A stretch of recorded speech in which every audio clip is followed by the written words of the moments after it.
My parents threw me out on Christmas with nothing, won't even let me take one item, saying you're useless on your own. Desperate, I went to the bank to try the old car my grandfather had left me. The bank manager went pale and said quietly, "Ma'am, please sit. You need to see this." What flashed on the screen left me stunned. Imagine Christmas Eve, lights twinkling, snow falling. Now imagine your own parents slamming the door in your face, leaving you homeless, coatless, and utterly broken. What if everything you thought you knew about your family was a meticulously crafted lie, hiding a staggering secret that would shatter your entire world?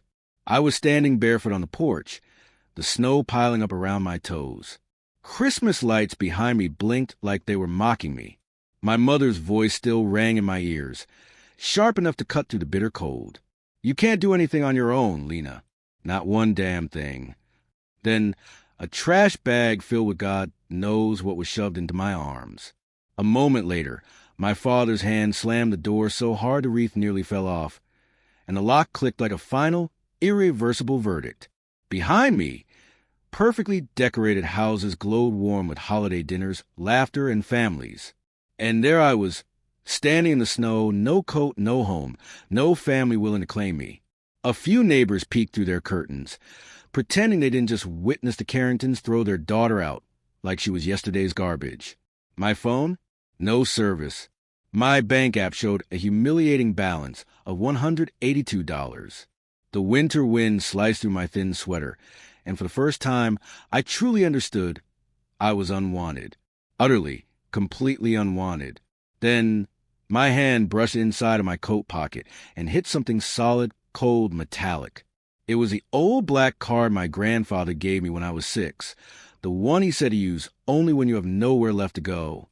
I finally managed to move my numb feet down the steps, slipping twice in my flimsy sandals as the snow made them slick. The trash bag tore open in my arms as I reached the sidewalk. Inside? Not my clothes, not my documents, not anything that belonged to me, just random junk. A bleach-stained towel, a broken Christmas ornament, a half-burnt candle. They couldn't even give me the courtesy of my own things. My car groaned when I started it, the engine whining like it didn't want to cooperate. Honestly, same. I sat in the front seat, my hands shaking so hard the keys rattled. My breath fogged the windshield.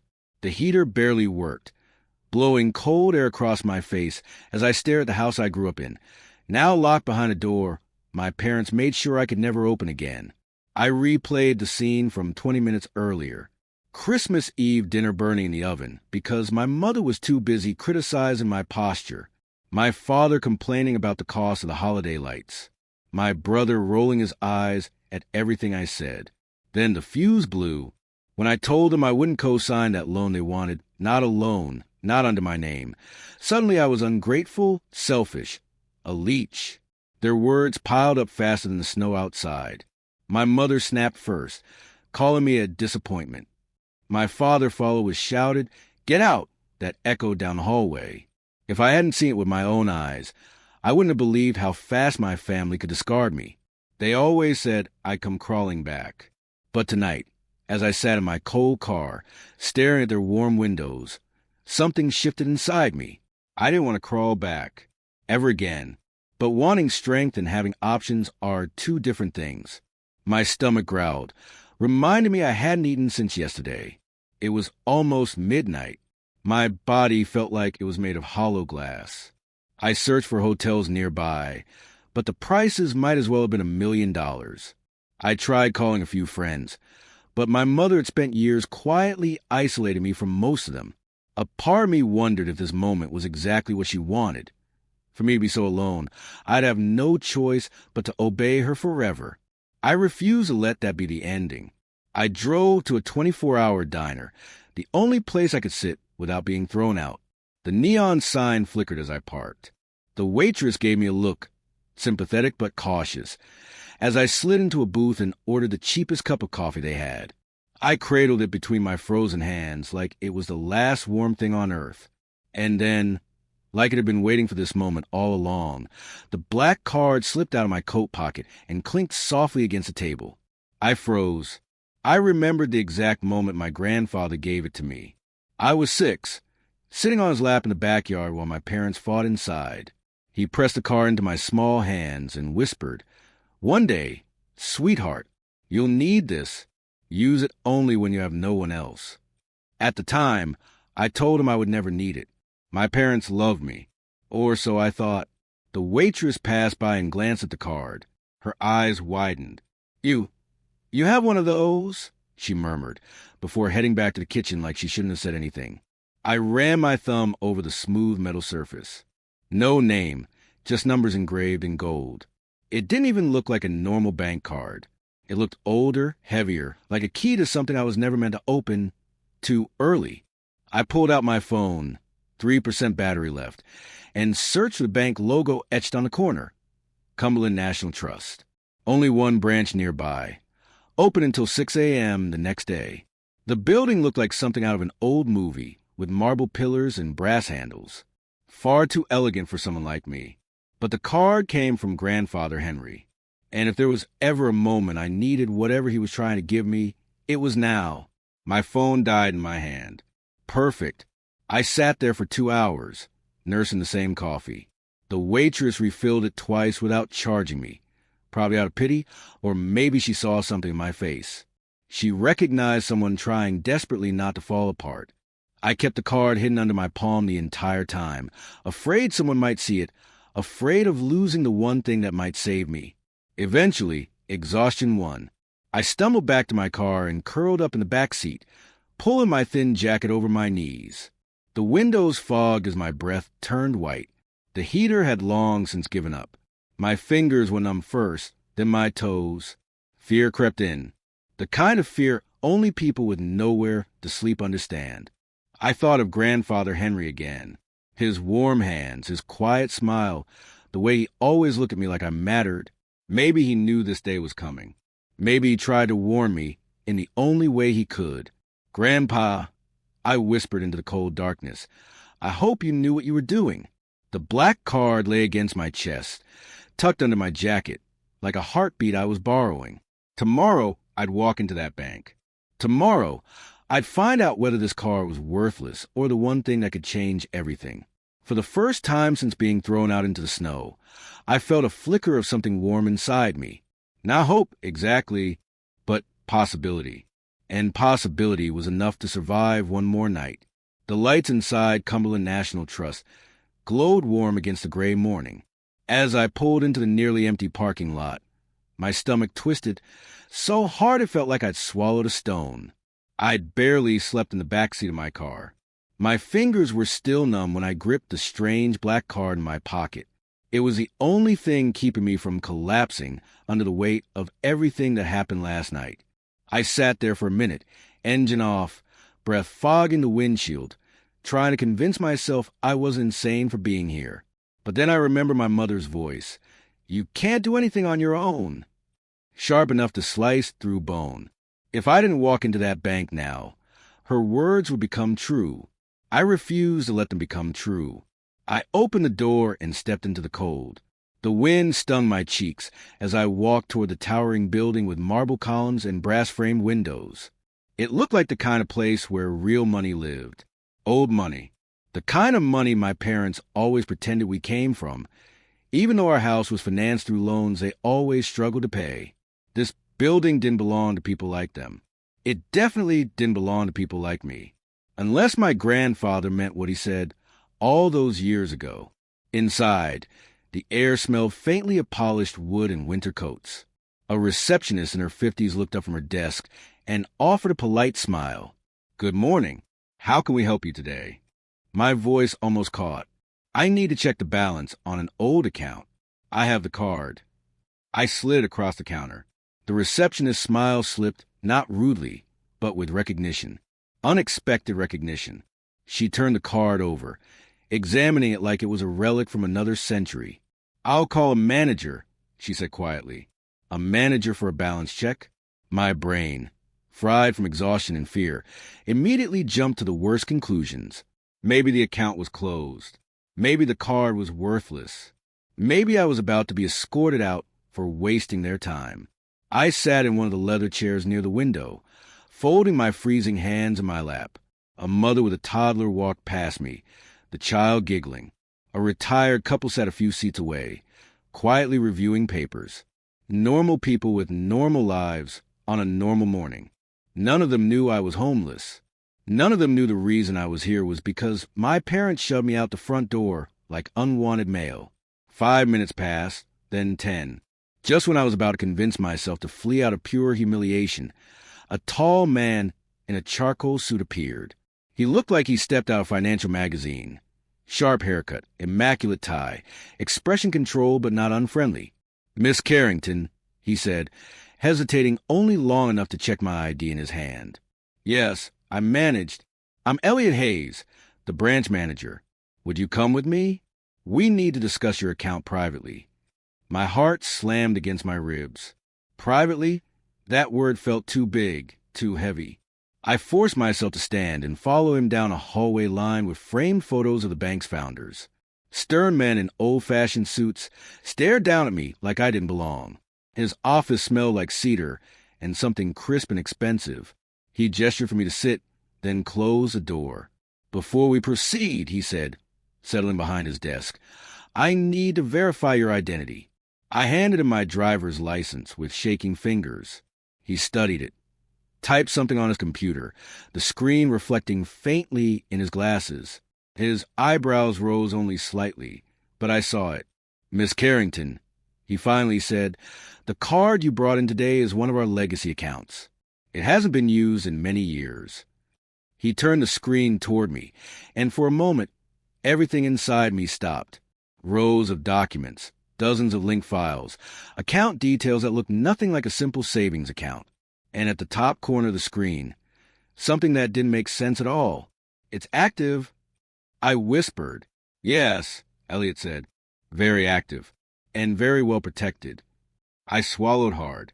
"Protected from," he paused, "from anyone but you." The words hit me like a punch.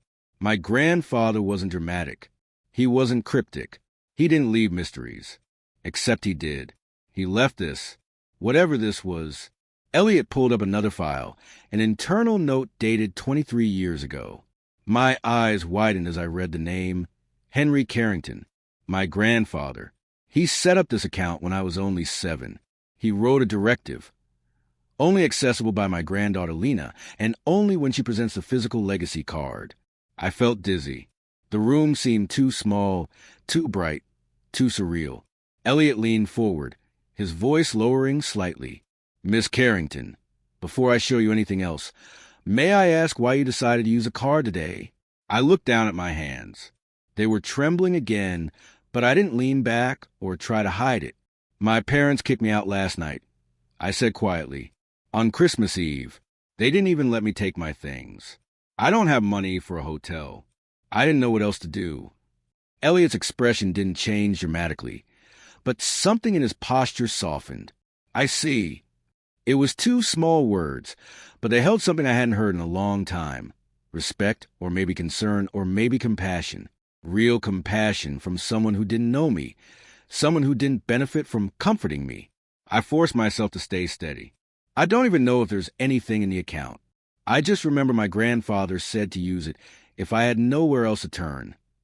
Elliot nodded slowly. He was very intentional about that. He clicked into another section on the screen. My stomach twisted tighter. The numbers flickered into view. For the first time in hours, I inhaled sharply. The breath felt like ice in my lungs. I could barely form the words. "Is that the balance?" Elliot didn't answer. Not immediately. He let the moment land, let the truth sit between us, and then he gently rotated the monitor all the way so I could see it fully. But I didn't. Not yet, because I couldn't bring myself to look. I was terrified. Terrified it was nothing. Terrified it was something. Terrified of what either possibility meant. Finally, I forced my eyes to the numbers and everything inside me folded. I blinked rapidly, unable to comprehend the digits, the commas, the sheer length of the balance. My pulse spiked, a roaring in my ears, drowning out everything in the room. "No," I whispered. "That can't be right." Elliot's voice was steady. "It is." The air left my lungs all at once. My hands flew to my mouth. I gasped like someone pulled me out of deep water, because the number on the screen wasn't small. It wasn't even modest. It wasn't something I could explain away or rationalize. It was life-changing. It was unreal. It was impossible. I shook my head, breath hitching. My parents, they always said he had nothing. They said he lived off Social Security. They said he couldn't help me even if he wanted to. Elliot folded his hands. Your parents were not given access to this account. Ever. Your grandfather's instructions were explicit. My throat burned. My vision blurred. For years, I believed my grandfather forgot about me. For years, I believed my parents' narrative. That he didn't care, that he was confused, that he didn't love me. But he did. He loved me enough to prepare for the day they would cast me out. I pressed a trembling hand over my heart. I could feel it pounding, frantic and furious. I don't understand. I whispered. Why me? Why did he do all this for me? Elliot slowly opened a drawer and placed a sealed red folder on the desk between us. Because he wanted you to know the truth, he said softly. All of it. I stared at the folder. My grandfather's handwriting covered the top. For Lena, when you are finally free. My chest tightened. Elliot met my eyes. Miss Carrington, I think you should read this. And with that sentence, my entire life tilted on its axis. Elliot had turned the screen toward me slowly, as if he knew the numbers on it might break something open inside me. At first, the rows of digits didn't register. My brain tried to make sense of them, but I'd never seen numbers that long outside of corporate scandals. My breath stalled. My pulse skidded sideways. For a moment, I genuinely thought the monitor must be showing someone else's information. Someone important, powerful. Someone who wasn't me. But then Elliot spoke, his voice low and almost reverent. Miss Carrington, this is your account. My heart lurched so hard it hurt. I blinked at the screen again. $63.8 million. My hands gripped the armrest of the leather chair so tightly my knuckles turned white. The world felt like it was tilting, as if the floor underneath us wasn't marble, but ice about to crack. There has to be a mistake. I choked out. I can't even pay for a motel room. I slept in my car last night, using a jacket as a blanket. I am the kind of person who measures grocery trips against how many days I can stretch a pack of pasta. And yet, here I was, staring at more money than my parents had seen in their entire lives. I don't. My voice cracked. That can't be real. Elliot didn't smile, didn't comfort me, didn't sugarcoat. He simply nodded once, firmly. It's real. And this is only the liquid portion. Only the liquid portion. The phrase made my stomach swoop. He started clicking through tabs, each one filled with information that knocked the air out of me. Commercial property deeds, land holdings in 3 counties, stocks, companies I recognized from headlines, a partnership in a robotics firm I'd definitely heard about on the news. My grandfather, the quiet man who wore the same sweater for years, who ate canned soup for lunch, who insisted coupons were the cornerstone of a wise life, owned a fortune, more than a fortune, an empire. I was still staring when Elliot reached the side and pulled a red folder from a locked drawer. He set it gently in front of me like it was something living. This contains the files your grandfather asked us to keep sealed until you came in with the legacy card. Legacy. That word hit me in the chest. My hands trembled as I opened the folder. The first thing inside was a handwritten letter addressed to me in my grandfather's looping script. The sight of his handwriting alone made my throat burn. But before I could read it, a line of text printed on the inside cover caught my eye. For Lena's eyes only, the truth about your parents. A cold ripple moved up my spine. Why would he? I started. Elliot gently cleared his throat. Miss Carrington, your grandfather was very deliberate. You were meant to know everything once you were no longer under their control. Under their control. Hearing someone else say it made about a rise in my throat. My parents weren't strict. They weren't protective. They were suffocating, manipulative, controlling in ways I could never fully articulate. I turned the page. A timeline appeared, month by month, year by year. Documentation of my grandfather's last decade.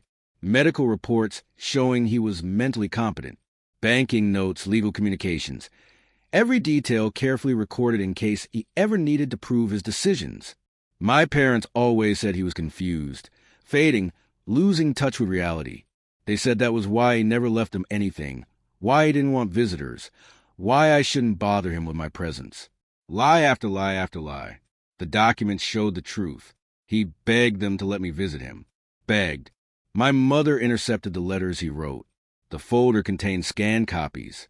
Letters I never saw. One read, "My sweet girl, I miss you every day. They won't let me see you. I don't know why, but please remember I love you more than life itself." A tear hit the page before I could stop it. My vision blurred. I gripped the folder like it was the only solid thing in the room. "I never got any of these," I whispered, my voice cracking. "I know," Elliot said softly. "Your grandfather suspected they were intercepting them." I turned another page. A legal statement Henry filed after an incident 8 years ago. "If anything happens to me suddenly, investigate Richard and Elaine Carrington first." Seeing my parents' names in black ink under the words "suspected coercion" and "financial manipulation" made my stomach twist. My grandfather knew. He knew what they were capable of, knew what they did to him, and what they would eventually do to me. I picked up the letter addressed to me. My fingers trembled as I unfolded it. "My Lena," it began, "if you are reading this, it means they have cast you aside. I hoped it wouldn't happen, but I feared it would. They value control above all else. You must know this truth. None of their words about you were ever real. You were never weak. You were never a burden. You were the best part of this family. Everything I built because I knew you would one day need freedom. Take this chance, my dear girl. Use it to live the life they never allowed you to dream of. You are my legacy. With all my love, Grandpa Henry." I pressed the letter to my chest. A sob escaped me, raw and painful. For years, I thought he forgot me. I thought I wasn't worth remembering. I was wrong. My parents made sure I believed I was forgettable. They kept me small, quiet, obedient. They shaped my entire sense of self around a lie that I was unwanted. But here, in this folder, was proof of the opposite. Proof that the only person who ever saw me clearly left everything to me because he believed I deserved better. Why me? I whispered again. Why not my father? Why not my brother? Elliot looked at me with a level of sympathy that felt almost parental. Because he trusted you. Because he saw their intentions long, before you could. And because you were the only person who cared for him without wanting anything in return. I swallowed hard. Memories flooded me. Sitting in my grandfather's garden while he told me stories, while my parents dismissed him as old-fashioned or irrelevant. I never understood why he always looked at me with such sadness, such knowing. Now I did. I turned another page. More evidence. More lies unraveled. More truth revealed. My father tried to gain power of attorney over Henry when he was hospitalized. The doctor refused. My mother pressured Henry to invest in family plans involving Michael's failed business. And when Henry refused, they cut ties, not because they cared for his health, but because they were furious he wouldn't hand them control. My breath shook as I closed the file. What happens now? I asked. Elliot folded his hands. Now, Miss Carrington, you decide what you want. But before anything else, there is one final document your grandfather left. It requires your authorization to access it. He placed a small biometric scanner on the desk beside an encrypted drive. This contains the full truth about your family, he said quietly, and instructions from your grandfather for your future. Instructions. My heartbeat pounded. The room felt too still. Are you ready? He asked. Am I? My parents threw me out like trash. They made sure I had nothing. No money, no clothes, no home, no self-worth. And yet, the man they dismissed as senile and worthless built an empire and left every piece of it to me. I didn't know if I was ready, but I knew I had to be. I placed my thumb on the scanner. The light turned green. The encrypted drive began to unlock, loading files line by line. Elliot watched the screen, his expression tightening. There's something else, he murmured, almost to himself. Something your grandfather didn't want anyone to find until now. The final file loaded. Elliot exhaled, turned the monitor toward me, and said, "Miss Carrington, you need to see this." The encrypted files loaded line by line, the cursor blinking like a pulse on a heart monitor. Steady, unhurried, while my own heartbeat pounded loud enough to drown out the quiet hum of Elliot's office. I tried to breathe normally, but it felt like every breath hitched in my chest. When the screen finally stopped flickering, Elliot angled the monitor toward me. "Miss Carrington," he said softly, "your grandfather wanted you to see this if he ever feared your parents would harm you, financially, emotionally, or otherwise." The first file opened automatically. A title stretched across the top in bold letters. "For Lena's eyes only. A complete record of your parents' actions." My stomach knotted. I set my hands in my lap, so they didn't visibly shake, but I don't think it helped. I clicked the first entry. A timeline appeared, 10 years of dates. 10 years of carefully documented reports, emails, transcripts, and notarized statements. Every entry written or signed by my grandfather. My throat closed slowly, like someone was squeezing it. The first note began, "My son and his wife have begun attempting to control my financial decisions." I blinked, reading it twice. My parents always claimed he was forgetful, losing touch with the world. My mother would say, shaking her head with exaggerated pity. My father called him unstable and said I should stop visiting him because it stressed him out. But the tone of this note was steady, clear, sharp. Nothing about it was confused. I scrolled. Another entry appeared, this one with a scanned doctor's evaluation. Patient is fully competent. No signs of dementia or cognitive impairment. Recommending continued independent living with regular medical check-ins. I felt like falling through the chair. Every story my parents told me collapsed like it was built of tissue paper.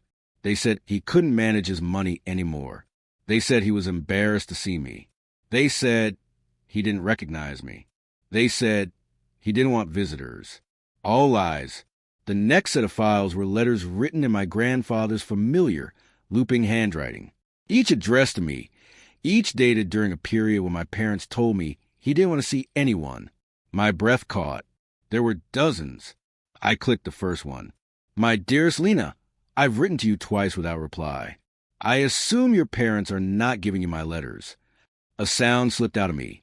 Half gasp, half wounded noise, the kind I didn't even know I could make. I felt 10 years old again, sitting on my childhood bed, wondering why it mattered so little. I clicked another. "I asked them again today if you could come visit. They said you were too busy. I hope you know I would drop everything to see you if I could." A tear fell onto the desk. I wiped it away quickly, embarrassed. But Elliot remained respectfully silent. Another document loaded automatically. This one, not a letter, but a transcript. Meeting record, Cumberland National Trust. Attending, Henry Carrington, estate manager, initials E, compliance officer. My grandfather's voice came through faintly in the audio file, shaky only because of age, not confusion. My son and daughter-in-law attempted to have me declared mentally incompetent today. They brought in papers they wanted me to sign. I refused. I stopped the audio, hands trembling harder. My parents tried to take his finances, tried to control him. They did the same thing to me in every way that didn't require a bank signature. When was this? I whispered. Elliot clicked to the date. 9 years ago. The year I graduated from high school. The year they forbade me from visiting him for his own good. It wasn't for his good. It was because he stood between them and access to his money. I scrolled again. More documents, more proof. A physician's note. Adult children appear motivated by financial gain, not concerned for the patient's well-being. Recommend legal barriers be reinforced. My pulse was so loud it thudded in my ears. Elliot shifted slightly in his chair.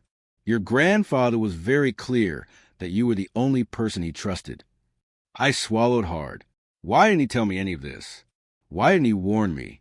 He tried, Elliot said gently. Your parents cut off all channels of communication. I closed my eyes. They didn't just isolate him. They isolated me from him, from the one person who truly loved me. I turned to the next section, labeled Attempted Financial Takeover, Incident Record. Inside were scanned copies of bank statements, legal notices, and a formal report filed by my grandfather. They tried to gain full control of his assets by claiming he was unfit. They demanded the bank release his accounts to them. They even tried to move money into a family-managed trust with themselves listed as primary beneficiaries.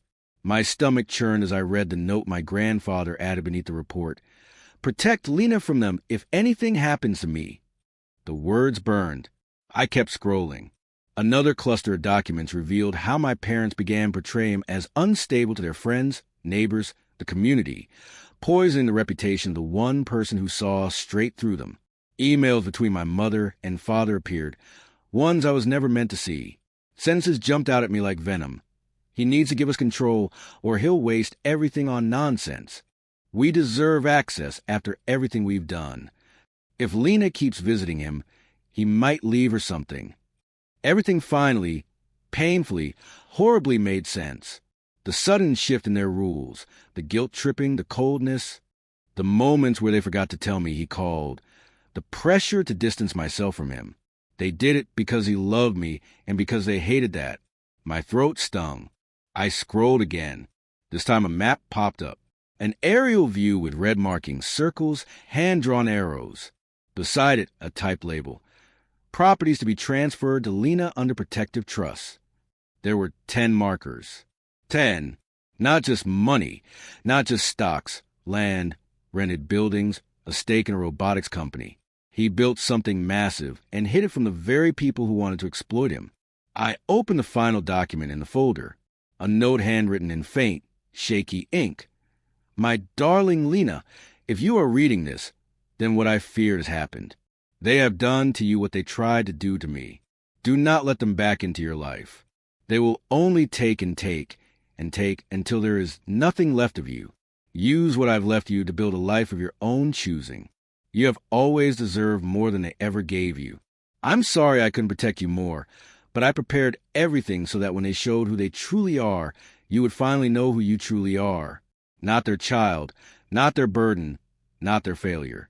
My legacy. Henry. I was shaking so hard I could barely hold a letter.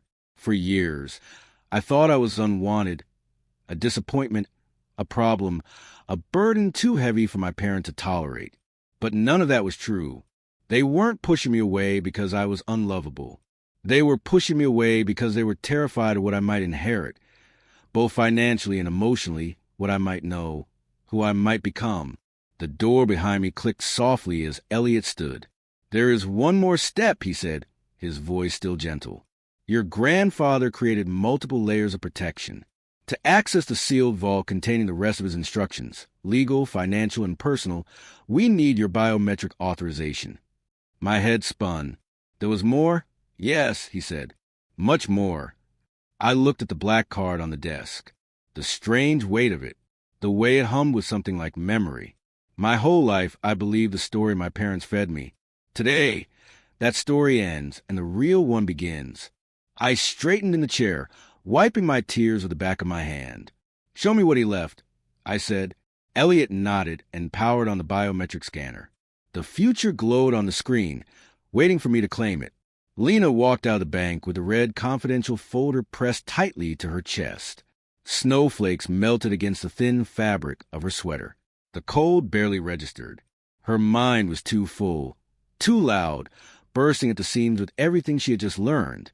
$63 million, properties, investments, letters her parents stole.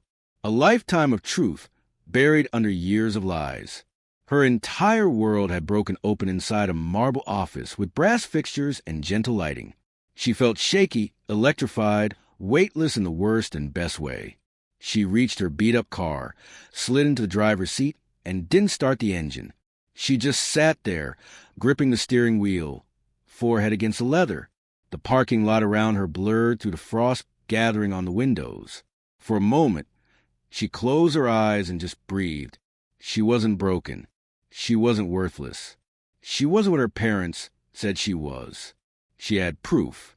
But with that proof came a new terror. What now? The black card rested in her pocket, warm from her touch. She pulled it out, running her thumb along the engraved gold numbers. Her grandfather had known. He had prepared for this. He had expected this. And that thought both comforted her and shattered her heart. 10 minutes passed, maybe 20. Eventually, she forced herself upright, wiping her face. She wasn't going to collapse in a bank parking lot. Not when she finally had something resembling power. Her phone buzzed suddenly. Unknown number. "We need to talk." Her stomach twisted. She blocked it before the fear could get a foothold. She turned the key and drove. The farther she got from the bank, the more surreal everything felt.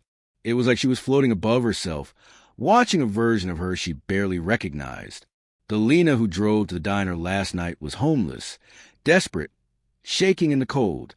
The Lena leaving Cumberland National Trust was something else entirely.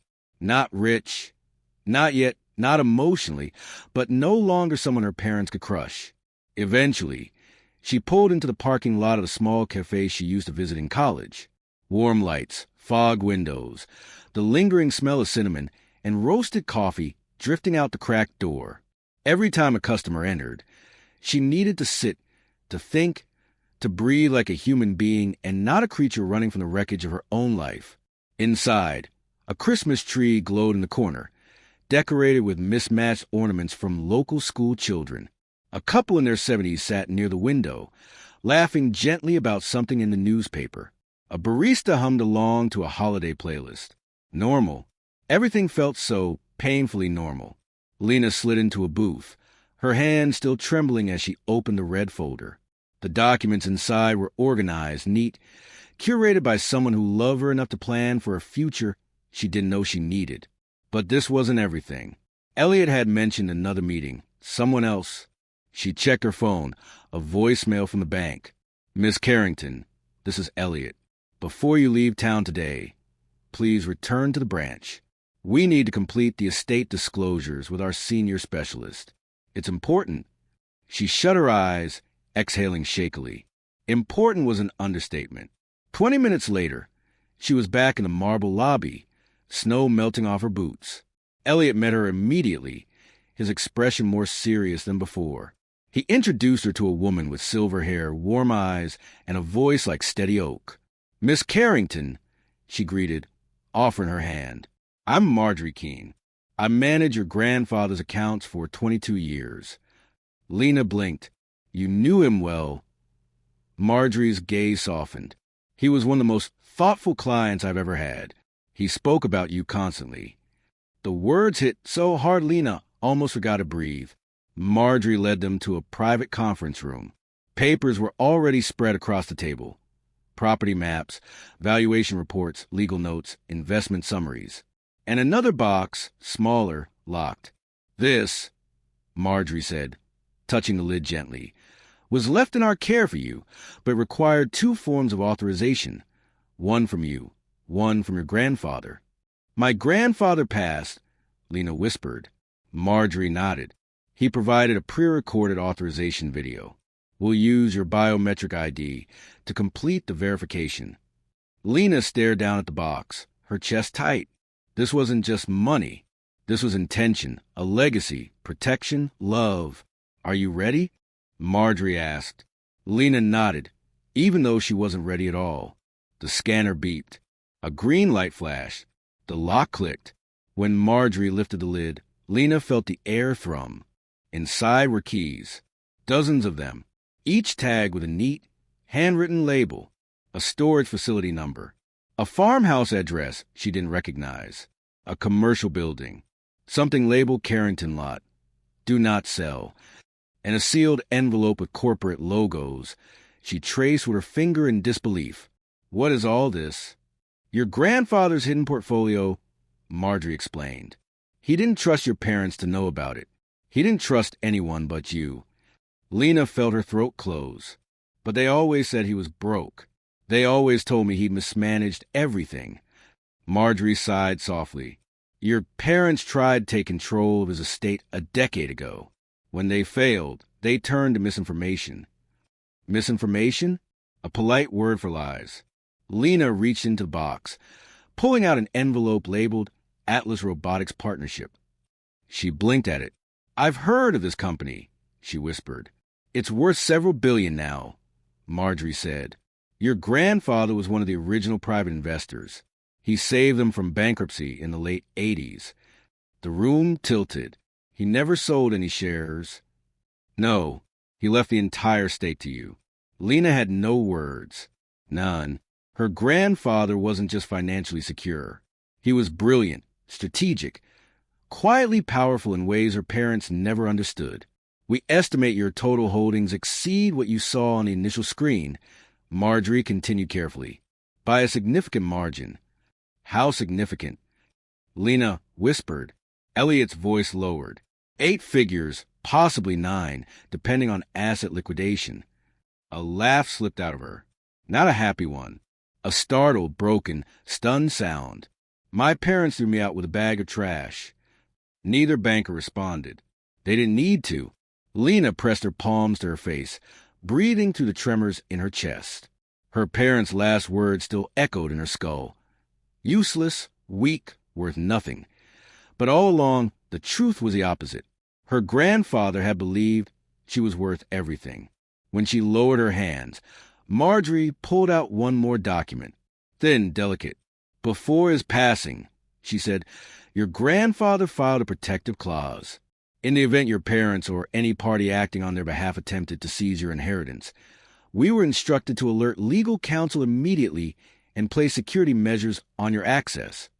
Legal counsel? Lena echoed. Yes, your grandfather retained an attorney specifically for your future interests. Vivian Rhodes, one of the best in the state. Lena blinked. Why would I need?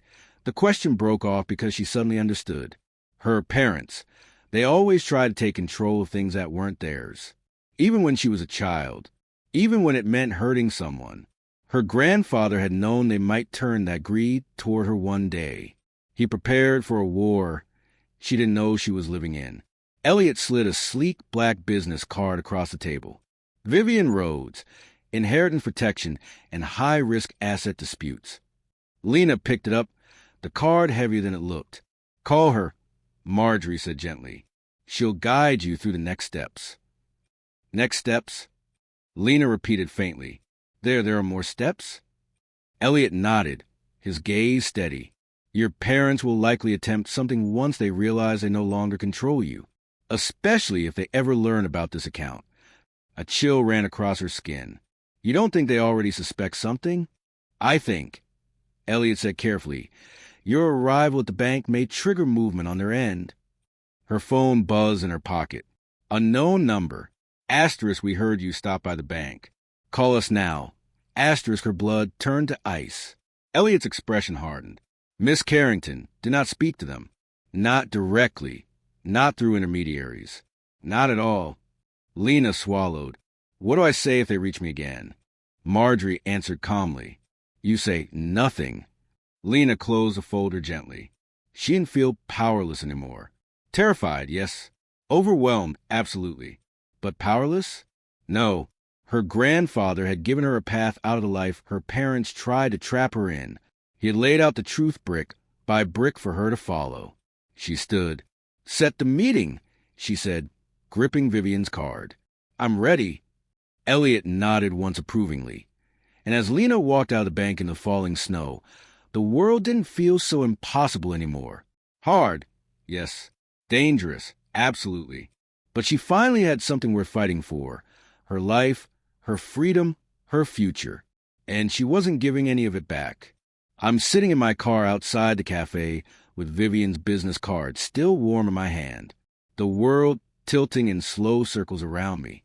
The folder on the passenger seat holds more truth than I've ever had in my entire life. And yet, all I can think about is how empty I feel. Not of hope or energy or breath or strength. My body feels like it's running on fumes after 2 nights of fear and no sleep. I'm telling myself to move, to stand, to get out of the car and drink something with sugar in it, but my limbs feel heavy and uncooperative. When I finally pull the door open, my legs wobble. I step out onto the sidewalk, and the cold air steals whatever is left of my balance. My vision tunnels. The world shifts sideways. I hear a door chime behind me, and before I can brace myself, everything swoops. A pair of hands catches my arms before I hit the ground. Hey, easy. You okay? The voice is deep, steady, and startlingly calm. I blink up and see a man with warm brown eyes, a dark coat, a doctor's ID still clipped his pocket like he just walked out a hospital shift. His gaze is focused, assessing in a way that's frighteningly competent. I'm fine. I lie. You're not fine, he answers, helping me toward a booth inside the cafe. You nearly fainted. He signals a barista without breaking eye contact with me. Water and orange juice, please. I sink into the seat, embarrassed, dizzy, my heart thudding against my ribs. He slides into the booth across from me, watching carefully. I'm Marcus, he says gently. Dr. Marcus Hale, cardiologist. Are you sure you're all right? I nod, even though my hands are trembling. Just tired. A lot's happened. His brow furrows. He doesn't ask questions immediately, just waits, letting me breathe. There's something disarming about him. Not comforting exactly, but grounding, like he's used to talking people off emotional ledges. The drinks arrive. I take a sip of the orange juice, the sugar hitting my bloodstream like a jolt. Thank you, I whisper. Marcus nods. Do you have someone you can call? A friend? Family? A bitter laugh slips out. Not family. He doesn't push. Then someone else? I shake my head. My throat tightens. Maybe it's the exhaustion. Maybe it's the fact that for once, someone is asking if I have support instead of telling me I'm a burden. He leans forward slightly. Look, I don't know what happened to you, but you look like someone who hasn't eaten or slept in too long, and you're shaking like you're freezing. I slept in my car last night. I admit quietly. His expression softens with something like sorrow. Then let me ask a different question. Are you safe now? The calmness in his voice catches me off guard. Because I'm not sure anymore. I thought my new apartment would be a fresh start. Then I thought being thrown out of my parents' house would be the worst thing that could happen. Then I found out everything I knew about my grandfather was a lie. Now, the truth sits heavy in my bag, and the danger feels close. Too close. I don't know, I whisper. Marcus doesn't look shocked the way some people would. He just nods once, as if confirming a diagnosis he already suspected. All right, tell me what you need. The question unravels something inside me. No one's ever asked me that. Not my parents, not my brother, not anyone who was supposed to care. My throat tightens. I need a place to think. I need to figure out my next steps. Then let's start with getting you warm and fed, he says. Everything else can come afterward. He signals for a menu, even though I didn't ask for one. I try to protest, but he holds up a hand. I'm not doing this out of pity, he says gently. You just nearly collapsed. Let a doctor worry about you for 10 minutes. I nod because arguing feels impossible. As I sip the orange juice, Marcus studies me with a kind of quiet attention that feels more like a blanket than an interrogation. You look like someone who's carrying too much by yourself, he murmurs. I swallow hard. My parents kicked me out last night. His face shifts, anger flickering briefly before he reins it back. I'm sorry, he says softly. No one deserves that. The simplicity of the statement makes my eyes sting, because that's what I needed to hear last night. That I didn't deserve it. Not silence, not coldness, not the sound of the deadbolt sliding into place while snow soaked my socks. I take another shaky breath. They threw out a trash bag and said I could take whatever fit. It wasn't even my stuff. Marcus exhales sharply through his nose. That's cruel. He doesn't sugarcoat it. He doesn't make excuses for them. He doesn't say they were stressed or emotional. He calls it what it is. Cruel, and somehow, hearing someone else name it makes the truth settle deeper in my bones. When the food arrives, scrambled eggs and toast, my hands tremble again. Marcus notices. Eat slowly, he says. Your blood sugar tanked. I nod and take a bite. Warm spreads through my chest, thawing something I didn't realize had frozen. Do you have a place to stay tonight? He asks once I've eaten enough to feel human again. I'll figure something out. I mumble, even though I have no idea where I'll go. He sighs quietly, not frustrated, more concerned. I know you don't know me. And I'm not asking for details you're not ready to share. But if you need somewhere safe, the hospital lobby is open 24/7. Security is always present. You won't be alone. I look up at him, surprised. Why are you being so nice to me? He smiles softly, but it's a sad smile. Because 5 years ago, someone had been kind to me when my world collapsed, and it saved my life. His grief is quiet, but unmistakable. A woman he loved, gone. The shadow of her still sitting beside him in the booth. I'm sorry, I whisper. Me too, he says quietly. But kindness doesn't have to end with the people we lose. Silence settles between us. Not awkward, not heavy, just real. When I finish eating, I gather my things to leave, but Marcus stops me with gentle touch on my sleeve. Wait! He pulls a pen from his coat pocket and writes something on napkin. His handwriting is steady, neat. If anything happens, if you feel unsafe or dizzy again, or just need someone to check in, call me. No pressure, no expectations. I stare at the napkin. His name and number look unreal. I don't want to drag anyone into my mess. I whisper. He stands as I do, adjusting his coat. Lena, sometimes life throws us into storms we didn't ask for. Letting someone stand next to you isn't dragging them in. It's surviving. My throat tightens again. I slip the napkin into my pocket, next to my grandfather's black card. Thank you. I breathe. He holds the door open for me. Take care of yourself. And please be careful. I nod and step into the cold. Snowflakes swirl around me as I walk back to my car. The warmth of the cafe fades behind me, but something else remains. A steadiness I didn't have before. When I reach the driver's seat, my phone buzzes again. A voicemail from Vivian Rhodes. My legal appointment is set for tomorrow. Urgent, she said. Come early. In the back seat, I see the red folder. The truth about my parents, my grandfather, my inheritance, my life. For the first time in years, I feel the faintest spark of strength inside me. I'm not alone anymore. Maybe for the first time ever. And that changes everything. The first thing I see when I wake up is the glowing notification on my dead phone screen. 5 missed calls, 3 voicemails, 2 emails from addresses I don't recognize. For one blissful second, I forget everything. My parents, the court paperwork Vivian prepared, the truth about the inheritance. But then the dread slides down my spine like ice water. I turn the phone back on. The messages load slowly.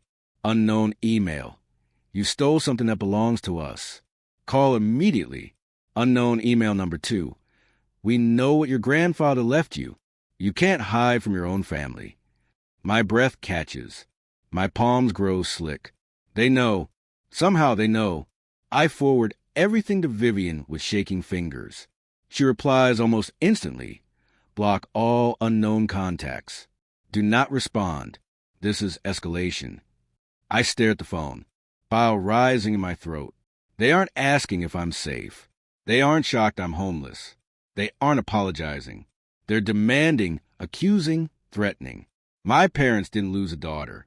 They lost control. My hands shake as I throw on clothes and grab the folder from the floor. Every step feels unsteady, like I'm walking into a storm I barely understand. Before leaving the hotel room, my phone buzzes again. Unknown number. You will regret not cooperating. My stomach twists. I block it instantly and rush outside. The cold slaps me in the face as I hurry toward my car, eyes darting across the parking lot. And that's when I see it again. The gray sedan. The same one from yesterday. Same tinted windows. Same slow, predatory presence. It sits 2 rows away. Engine idling. Exhaust ghosting into the winter air. My pulse spikes. I duck into my car and lock the doors. I try not to look, but my eyes flick back anyway. The sedan doesn't move, doesn't drive away. It just waits. I breathe through my panic long enough to call Vivian. She answers on the second ring. Tell me everything. I describe the calls, the emails, the car. Your parents hired someone, she says flatly. That's a private investigator. He's tailing you. Document everything. We can use it in court. I grip the steering wheel tighter. Why would they send someone after me? Because they're desperate, Vivian replies. They wanted control of your grandfather's estate for years. Now they know you're beyond their reach. What do? I whisper. You meet me at the office. She says, today, bring everything. I pull out of the parking lot and try to swallow my fear, but my chest won't loosen. Every turn, I check the rearview mirror. Every time I slow down, the sedan slows too. My hands shake so violently, I almost miss my exit. My phone buzzes again.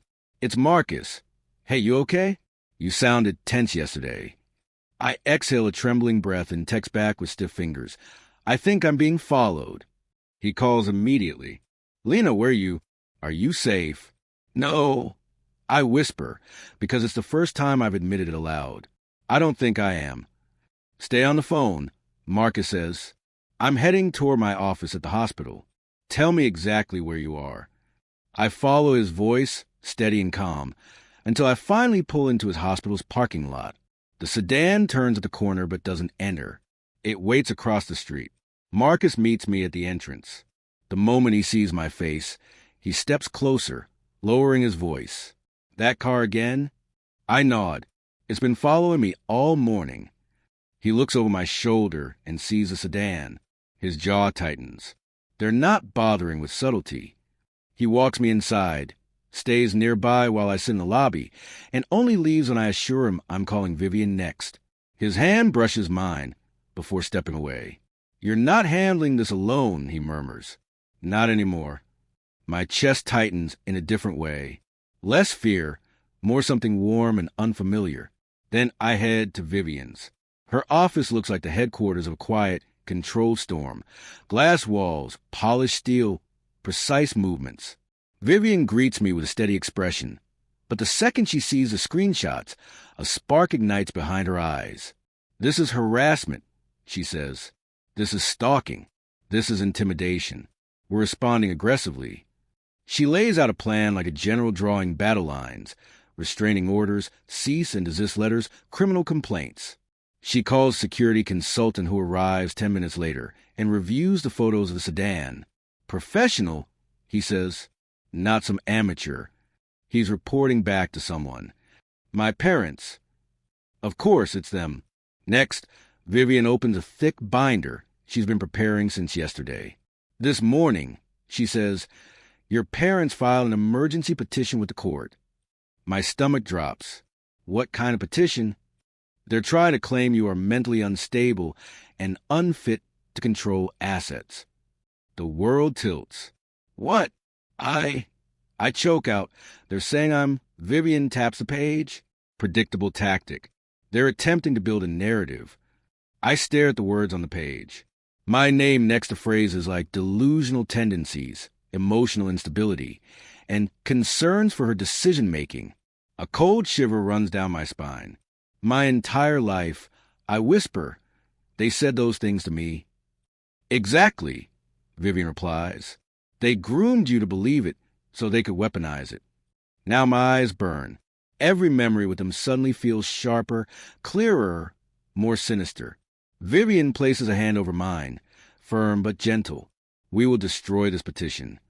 I nod, even though my throat is tight. We go over documents, messages, evidence. Every lie they told, every threat they made. Vivian gathers everything into a binder labeled L. Carrington Abuse File. It's time you see your life clearly, she says. No more fog. Her confidence is a buoy in a sea of panic. The meeting ends with instructions. Stay in public places. Document everything. Avoid being alone at night. As I leave her office, the sky is darkening. The early winter sunset, casting long shadows across the street. My breath fogs in the cold air. I pull my coat tighter around me. Halfway to my car, I see movement to my right. The gray sedan parked at the corner. Engine running. Lights off. I freeze. Panic skittering through my veins. Before fear can swallow me, a voice calls out, Lena! I jump, turning toward the sound. Marcus stands across the sidewalk, coat half-zipped, keys in his hand. I thought I'd swing by and check, he says softly. You didn't answer my last text. The relief is so immediate and overwhelming, my knees nearly buckle. Marcus follows my gaze, sees the sedan, and steps closer, his expression darkening.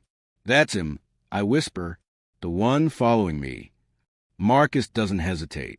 He pulls out his phone and snaps a photo.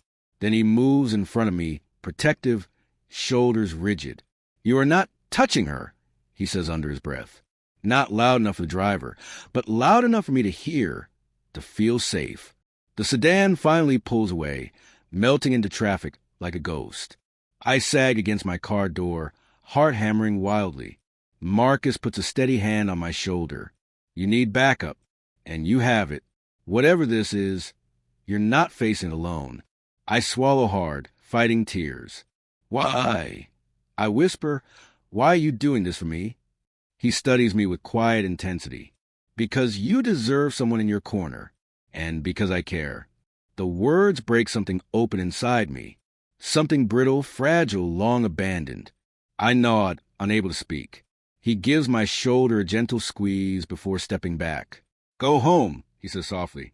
"Lock your doors. Text me when you're inside. If anything feels off, you call me immediately." I promise I will.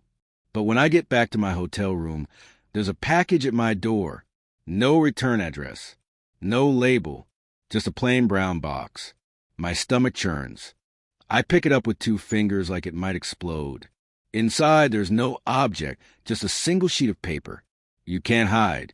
We'll get back what belongs to us." My hands tremble so hard I almost drop it. I text the photo to Vivian. Her response is immediate. "He's escalating. We're filing for an emergency restraining order tomorrow morning. Lock your door. Do not open anything else." I sit on the edge of the bed, breathing in short, sharp bursts. The note crumpled in my fist. For the first time, I understand something terrifying. My parents aren't going to stop. But neither am I. Not anymore. The judge's gavel hit the bench with a sharp crack that echoed through the courtroom.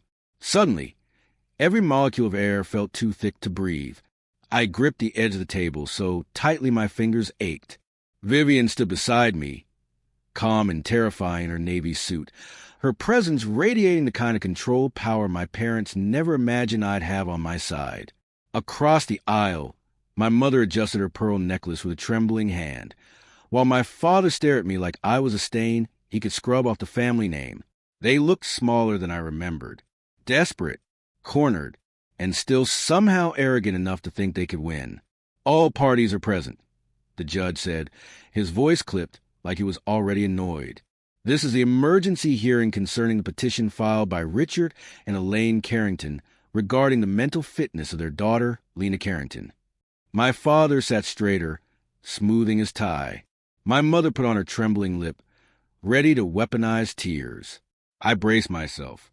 Their attorney, a thin, sharp-featured woman who looked like she ate broken rules for breakfast, stepped forward first. "Your Honor, we are here today out of deep concern for our daughter. She has displayed increasingly erratic behavior, made impulsive financial decisions, and that's a lie," I whispered, but Vivian touched my arm lightly. "Wait." "And has recently gained access to funds set up by her grandfather while in an emotionally unstable condition," the attorney continued. "We fear she is being manipulated by outside influences and is not mentally capable of managing such assets." My mother dabbed at her eyes delicately. Asterisk fake. "All of it." Asterisk Vivian stood, her movements precise. "Your Honor, we are prepared to respond to all allegations, including evidence of stalking, harassment, and financial manipulation committed by the petitioners." The judge's gaze sharpened. "Proceed." Vivian began with a stack of documents. First, medical reports from Mr. Henry Carrington's physicians confirming he was fully competent when he established the legacy trust of my client. She handed them to the bailiff. My parents stiffened. "And next," Vivian continued, "security footage from Cumberland National Trust from 9 years ago showing the petitioners attempting to coerce an elderly man into signing over control of his estate." My father jerked upright. My mother gasped softly. Their attorney tried to object, but the judge silenced her with a raised hand. The footage played on the courtroom monitor. There's my father, face twisted with frustration, pointing at papers. My mother hovering behind him, her lips thin with anger, and my grandfather, calm but unyielding, refusing to sign anything. The courtroom was dead silent. Vivian continued. We also have email correspondence from the petitioners to various third parties attempting to frame Mr. Carrington as mentally incompetent. These emails contain statements such as, and I quote, "He's old. Who's going to believe him?" My father's jaw clenched. My mother's face turned pale.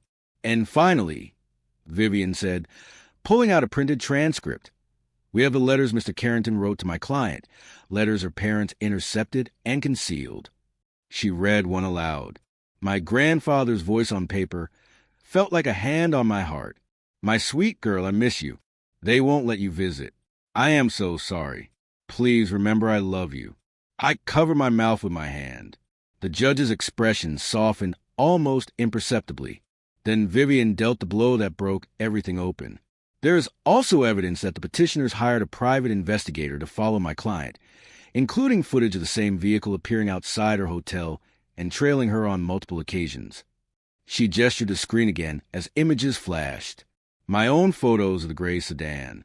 My father burst forward suddenly, slamming his hands on the table. That is taken out of context. The judge slammed his gavel. One more outburst, and you will be removed. My father's chest heaved as he sank back into his seat, eyes burning with fury.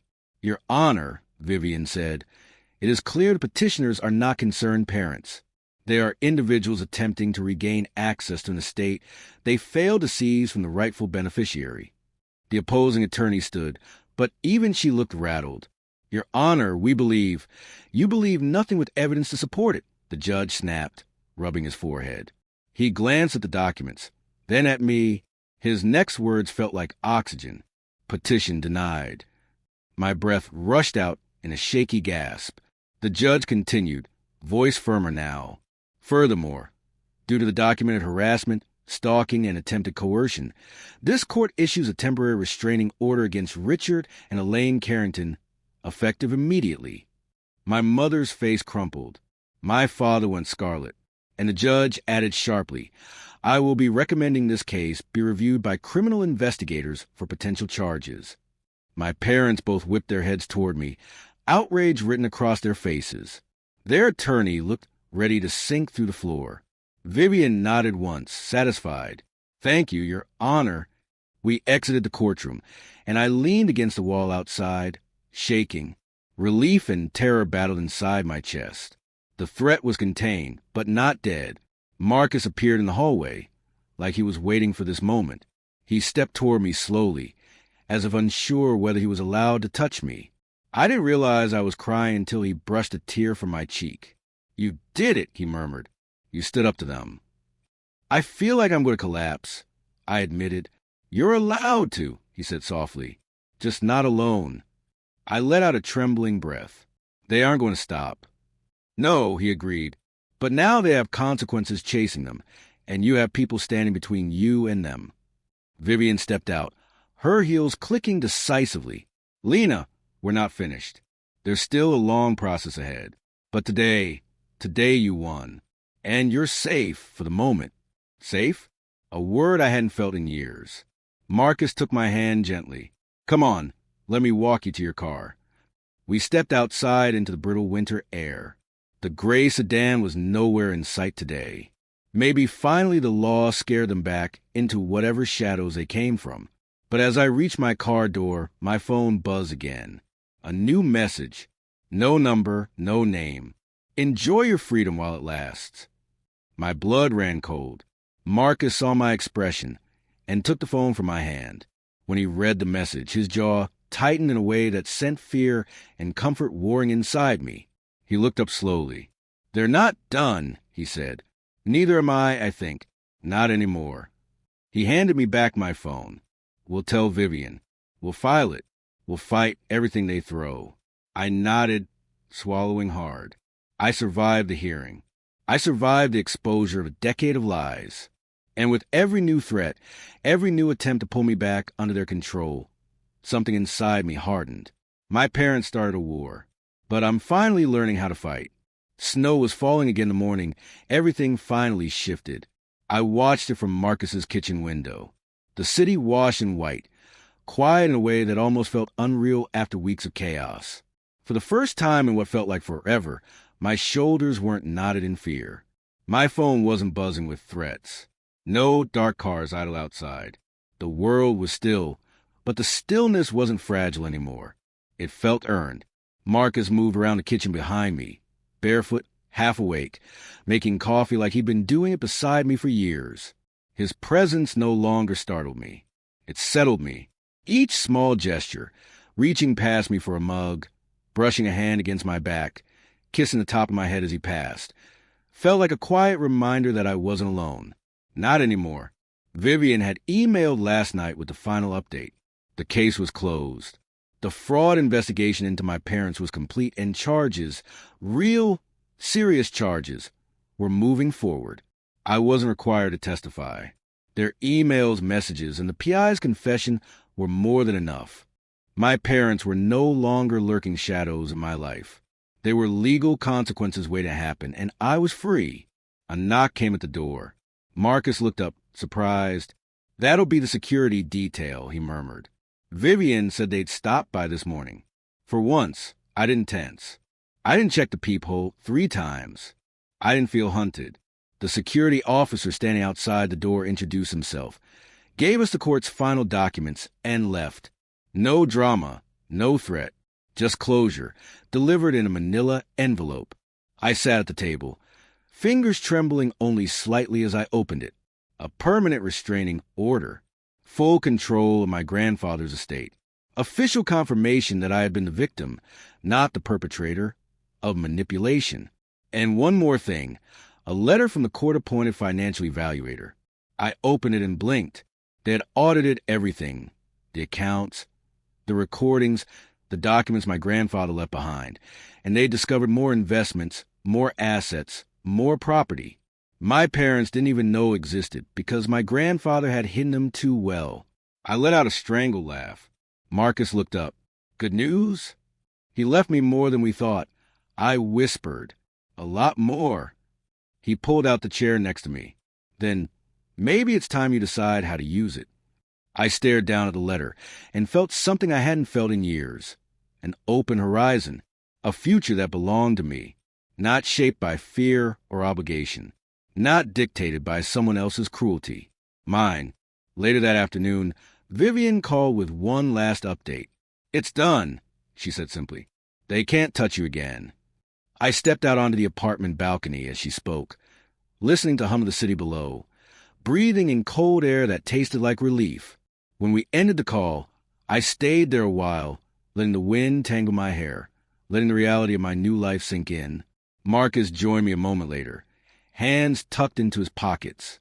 "You okay?" I nodded. I think for the first time, I know what that feels like. He smiled the way he always did when he wanted to make sure I believed in myself. "What's next, Lena?" I turned to him, feeling warmth spread through my chest. "I want a home," I said softly. "A real one. Not a place to hide. A place to live. A place where I can breathe." He nodded slowly. "Good." And I hesitated, searching his face. "I want you there. If you want to be..." His expression soft and gentle, steady, full of something that felt a lot like promise. "I'm not going anywhere," he murmured. "Wherever you go next, I'm right beside you." I didn't realize I was crying until he brushed a tear away with his thumb. Weeks later, when the last snow melted and the first signs of spring touched the edges of the city, we stood in front of a little brick house just outside town. A quiet street, a yard my grandfather would have loved, a porch where light spilled in the afternoons. Not a mansion, not a fortress, a beginning, a symbol of everything I had built for myself. Freedom, safety, peace. Inside, we painted walls, unpacked boxes, and built a life. Marcus filled the kitchen with laughter and music. I filled the shelves with books and the windowsill with plants. The security system was state-of-the-art. Not because I lived in fear, but because I finally valued myself enough to protect my future. And sometimes when the sun slanted just right and the world felt particularly gentle. I could almost feel my grandfather in the house with me, watching over me the way he always wanted to. I visited his grave one morning in early summer. The air was warm, and the flowers I brought rustled softly in the breeze. You were right, I whispered, about all of it. Thank you for believing in me before I ever learned to believe in myself. I laid the flowers down and rested my hand against a cool stone. I'm okay now, I said. I'm finally okay. As I walked back to my car, I felt lighter, stronger, whole.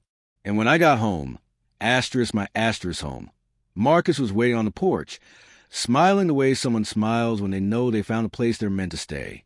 Have you ever had to fight for your own freedom against the very people who were supposed to protect you? What does family mean to you after betrayal like this? Tell me your thoughts in the comments below. And if this story resonated with you, please hit that like button and subscribe to hear more. Thanks for watching.